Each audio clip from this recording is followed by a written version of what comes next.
আসন্ন মরশুমে প্রয়াগ ইউনাইটেডে খেলতে দমদম বিমানবন্দরে পা রাখলেন রন্টি মার্টিন্স, সঙ্গে স্ত্রী ও সন্তানেরা। ইস্ট বেঙ্গলের প্রস্তাব ছিল তার কাছে, কিন্তু তিনি রাজি হননি। কেন? মন মতো অর্থ পাননি, না লাল হলুদের চাপ নিতে চাননি? কোনটা? রন্টি বলছেন প্রয়াগের প্রস্তাব ছিল মনের মতো।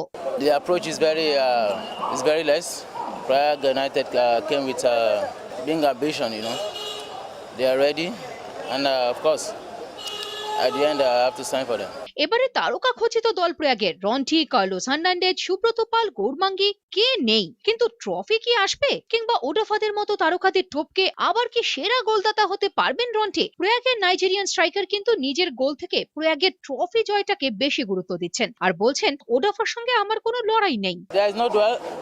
I only believe in Prague United. I have to play for them. I have to work for them. I have to try my best. প্রয়াগের অনুশীলনে সোমবার নামবেন কিনা সিদ্ধান্ত নেবেন পরে, তবে অনুশীলনে নামার পরে নিজের সংকল্পটা তৈরি করবেন রন্টি। তাই মন দিতে চান কথা কম কাজ বেশিতে।